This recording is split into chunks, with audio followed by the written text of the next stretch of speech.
आज बात एक ऐसे विदेश दौरे की है जो सिर्फ कूटनीतिक नहीं बल्कि व्यापार, खेल और वैश्विक साझेदारी की नई तस्वीर पेश कर रहा है। प्रधानमंत्री मोदी अपने 6 दिवसीय दौरे के अंतिम चरण में न्यूजीलैंड पहुंच चुके हैं। यह दौरा इसलिए भी खास है क्योंकि करीब 40 साल बाद किसी भारतीय प्रधानमंत्री ने न्यूजीलैंड की धरती पर कदम रखा है। इससे पहले 1986 में तत्कालीन प्रधानमंत्री राजीव गांधी वहां गए थे।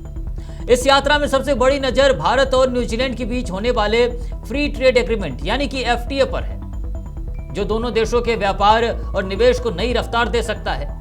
वहीं ऑकलैंड में 40,000 से ज्यादा भारतीयों की जो है प्रधानमंत्री मोदी ने संबोधन किया, उनके बीच में जाकर, जो कि चर्चा का केंद्र बना। दूसरी ओर ऑस्ट्रेलिया दौरे से एक और ऐतिहासिक घोषणा सामने आई है।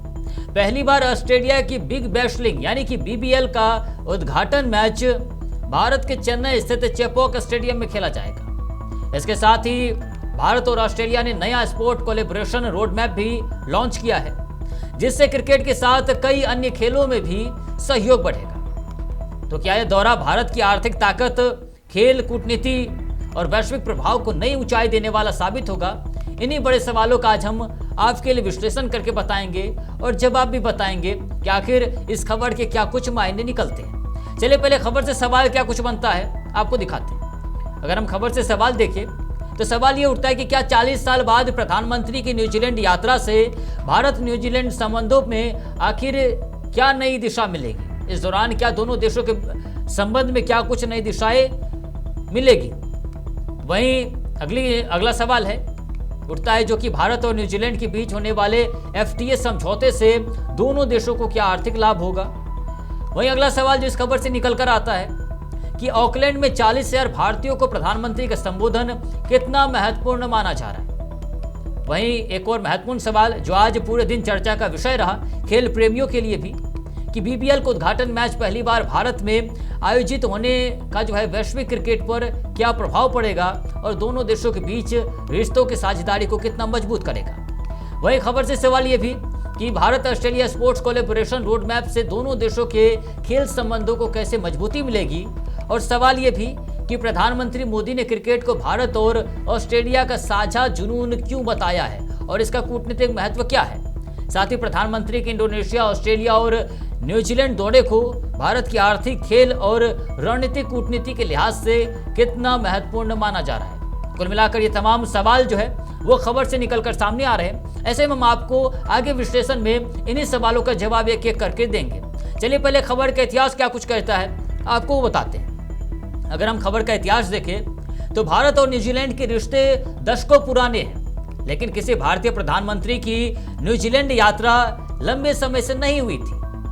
आखिरी बार 1986 में तत्कालीन प्रधानमंत्री राजीव गांधी ने न्यूजीलैंड का दौरा किया था। इसके बाद दोनों देशों के बीच उच्च स्तरीय संपर्क तो बने रहे, लेकिन प्रधानमंत्री स्तर की यात्रा नहीं हुई। अब करीब 40 साल बाद प्रधानमंत्री मोदी का न्यूजीलैंड दौरा दोनों देशों के संबंधों में नया अध्याय माना जा रहा है। वहीं ये 40 साल के बाद ये यात्रा है और ये कई मायनों में महत्वपूर्ण हो जाता है। इस बीच वर्षों से जो है मुक्त व्यापार समझौता यानी FTA पर भी चर्चा चल रही है। दोनों देश व्यापार, निवेश, कृषि, शिक्षा और तकनीक जैसे क्षेत्रों में सहयोग बढ़ाने के प्रयास जो है वो लगातार कर रहे हैं। इस यात्रा में FTA को आगे बढ़ाने पर विशेष जोर दिया जा रहा है। दूसरी ओर भारत और ऑस्ट्रेलिया के संबंध भी हाल के वर्षों में तेजी से मजबूत हुए हैं। चाहे हम बात रक्षा की करें, व्यापार की करें या फिर खेल सहयोग की, लगातार बढ़ रहे हैं। और इसी क्रम में पहली बार ऑस्ट्रेलिया की बिग बैश लीग यानी कि BBL का उद्घाटन मैच भारत में आयोजित करने का फैसला लिया गया है। यह BBL के 15 साल के इतिहास में पहली बार होगा जब लीग का कोई मुकाबला ऑस्ट्रेलिया के बाहर खेला जाएगा। साथ ही India Australia sports collaboration road map की शुरुआत दोनों देशों के खेल संबंधों को क्रिकेट से आगे अलग अलग खेलों तक विस्तार देने की दिशा में एक महत्वपूर्ण कदम भी माना जा रहा है। तो कुल मिलाकर ये खबरों का इतिहास रहा है। ऐसे में पर्दे के पीछे की असली कहानी क्या है, चलिए अब हम आपको वो बताते हैं। अगर हम पर्दे के पीछे की असली कहानी देखें तो प्रधानमंत्री मोदी का न्यूजीलैंड दौरा केवल एक औपचारिक विदेश यात्रा नहीं, बल्कि भारत की व्यापक कूटनीतिक, आर्थिक और रणनीतिक नीति का हिस्सा माना जा रहा है। करीब 40 साल बाद किसी भारतीय प्रधानमंत्री का न्यूजीलैंड पहुंचना इस बात का संकेत है कि भारत अब इंडो पैसिफिक क्षेत्र में अपने साझेदार देशों के साथ संबंधों को नई मजबूती देना चाहता है। सबसे अहम मुद्दा है फ्री ट्रेड एग्रीमेंट का, यानी कि एफटीए का, जिससे दोनों देशों के बीच व्यापार, निवेश, कृषि, डेयरी, शिक्षा और तकनीक के क्षेत्रों में सहयोग बढ़ने की उम्मीद है। दूसरी ओर ऑस्ट्रेलिया की बिग बैश लीग यानी कि बीबीएल, इसका पहला मैच भारत में कराने की घोषणा केवल खेल तक सीमित नहीं है।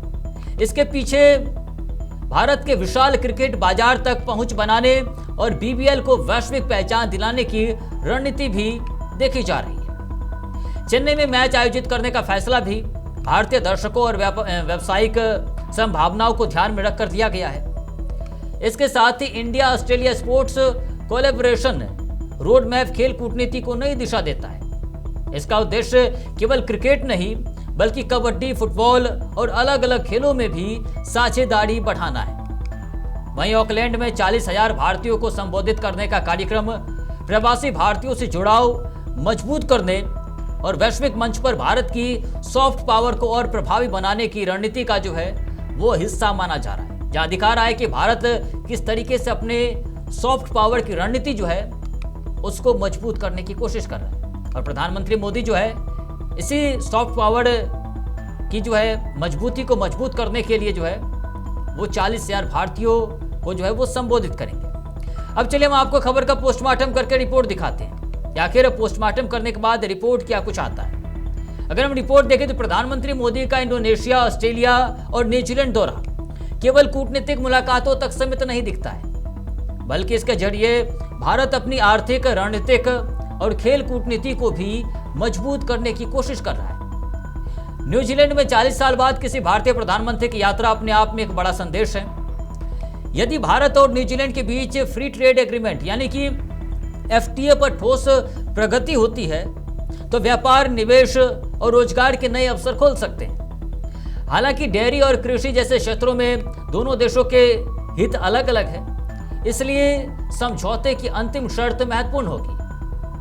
वहीं दूसरी ओर जो है वो बिग बैश लीग यानी बीबीएल का उद्घाटन मैच जो है वो भारत में आयोजित करने की घोषणा, जो कि खेल जगत के लिए बड़ी खबर है। इससे भारत के विशाल क्रिकेट बाजार का महत्व और बढ़ता है।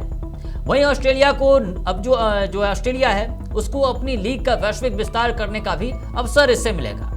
साथ ही Bharat Australia sports road map केवल क्रिकेट नहीं बल्कि अलग अलग खेलों में भी सहयोग बढ़ाने की दिशा में यह एक महत्वपूर्ण कदम माना जा रहा है। वहीं ऑकलैंड में भारतीय समुदाय को संबोधित करना भी इसी दौरे का अहम हिस्सा है। प्रवासी भारतीय भारत की वैश्विक छवि और आर्थिक संबंधों में महत्वपूर्ण भूमिका निभाते हैं। यानी कि कुल मिलाकर अगर खबर का पोस्टमार्टम हम देखें तो यह दौरा जो है वो व्यापार, खेल, कूटनीति और प्रवासी भारतीयों से जुड़ाव, इन चारों मोर्चों पर भारत की सक्रिय वैश्विक रणनीति को मजबूत करने की कोशिश के रूप में देखा जा रहा है। और ये दिख रहा है कि भारत किस तरीके से अपनी सॉफ्ट डिप्लोमेसी और खेल के माध्यम से यानी कि स्पोर्ट्स डिप्लोमेसी के माध्यम से दोनों देशों के बीच रिश्ते को एक नए आयाम तक पहुंचाने की तैयारी में।